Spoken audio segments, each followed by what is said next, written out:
presentation contains current opinions of Moise Ansari, Chief Investment Officer of Compak Asset Management, a registered investment advisor, and are subject to change. Nothing in this presentation should be considered investment advice. We make no assurance that Mo's opinions or illustrations will accurately predict future prices or financial markets. In no event is past performance a guarantee of future performance. A detailed disclosure can be found at the end of the presentation. And now here's Mo. Hello, everyone, and welcome to the Compak Asset Management Weekly YouTube Update. I'm Mo Ansari, President of Compak Asset Management. And don't forget to tune in to the weekly podcast that I do now. We've gone digital, so no more radio. You can get the weekly podcast simply by going to all the different places that the podcasts are available. We also have an app. Just go to compak.com/media, where you can download all of the information, and you will also get the weekly update that I do, the Mo's Market Minute, as it's called. Looking at the markets, last week up 1.35% for the week. Again, last 2 weeks, we're up nearly 7.25%. So we've gone up a lot. I think we're time for a little bit of a pause. I call it the pause that refreshes. Other people call it a little choppy market. That's what we could get over the next couple of weeks, next week or so. That's what I think. The big number tomorrow, I'm going to talk about that. That's going to really drive the market when we get the CPI number. Again, market is being driven by technology. That's where we have seen year-to-date moves. It is up 48%. And you look at last week, we were up 4.8% in technology. That's where most of it. But when growth is starting to lead and we're starting to see the rest of the market not do as well, that means we are looking for a little bit of a slowdown, especially when small caps are not doing as well. As I've said since July, I said the second half we are going to see a slowdown in the economy, just like I said last year. I said no recession. While everybody was looking for a recession, I said, no, I don't think so. And now everybody's saying everything is wonderful. I think we don't get a recession, but we do get a slowdown in the economy as we go. And what the Fed is saying now, they're not becoming as market dependent. What they're going to do is look at all the other data, or they're starting to look at the bigger picture. That means that even if we do get a hotter than expected CPI, it will not cause a knee-jerk reaction. Bonds this week were relatively flat. Oil, the big story. If you see, last year we were at 86.5. This week we're at 75.75 for oil. So oil has come down a lot. I think, again, we get a little bit of a bounce today. We are seeing a little bit of a bounce there. I think we're going to continue to see that. High inflation recessions, we've had 3 of them when we had high inflation and we had a recession, 73, 80, and 81. Peak to trough, 15%.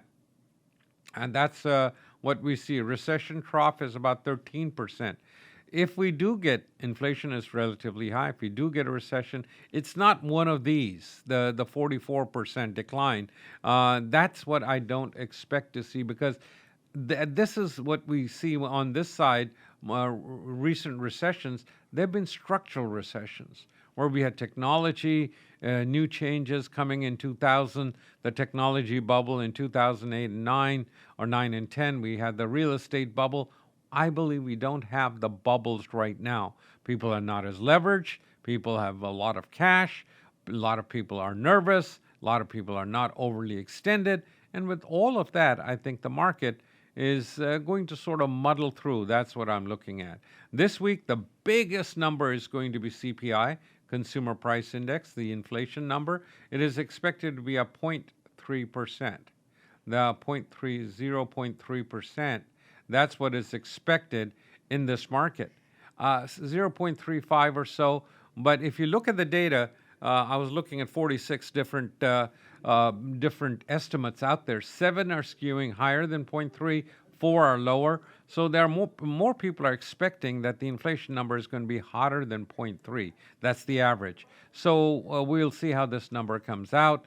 I think we are going to see somewhere around 0.3, maybe even a little bit higher. I would not be surprised. Then the big number is retail sales.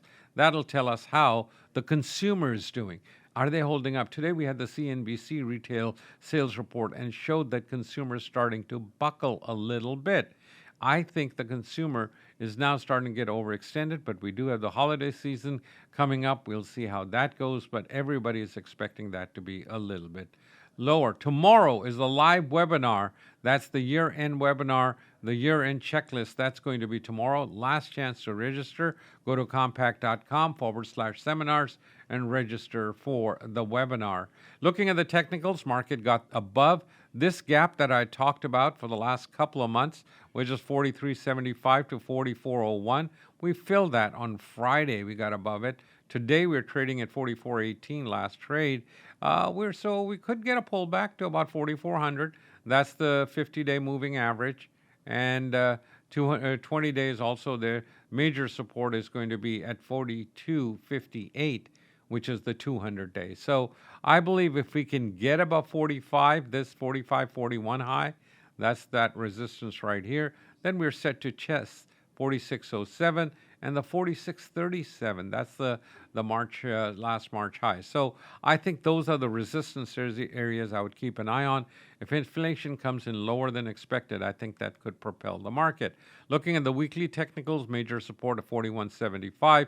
Also the 20-week moving average 43.97, about 4,400. We're trading at 44.17, 18 or so this morning. So I believe that 4,400 is the first support area, maybe go down to 43.50 or so, and then we'll bounce up from there. NASDAQ, 14,000 is resistance. 13,396, or about 13.4 is the number. We're at 13.8 just about this morning. So a little bit of a pullback maybe here, back to the 50-day, and then we start coming back up. One interesting thing on the S&P, I'll take a look at the daily chart. If you project the highs that I'm looking at right here, if we can get above the 46.37, then we look at this number, 48, the high, all-time high, and that projects up to the Fibonacci projection comes up to about 5,000 to 51.50. That could be a year and a half from now, just like this was in beginning of last year, nearly 2 years ago, was this high. So we've sort of gone down a little, come back up a little, but we're looking okay. NASDAQ, again, this is the weekly chart. If we can get above 14.4, that would be very positive for the market. Interest rates, as I mentioned, my target was 4.93 to 5.03. Well, we hit 5% exactly.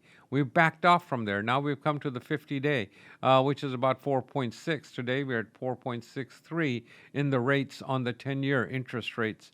I don't really want to see this market get above 4.7 to about 4.8. If we fill this gap right here, that would not be good. I expect the market to sort of stay here in interest rates and trickle lower from here as far as the rates are concerned. Gold market has come back to the 200-day. It broke it yesterday, came back up today. It's trading just above the 200-day moving average, which is 1947. We're trading at 1950. Daily crude, again, came down a lot. We were down to the low 75 or so. We come back up a little bit today. I think we're in for a bounce. Maybe get back up to about $80 a barrel before we start coming down. Those are my thoughts. Those are my observations. Don't forget to tune in to the weekly podcast. Get all the information. That's a 1-hour podcast where I review the markets in much more detail. Hope you have a wonderful, wonderful week. I will be back with you next week. Until then, good trading.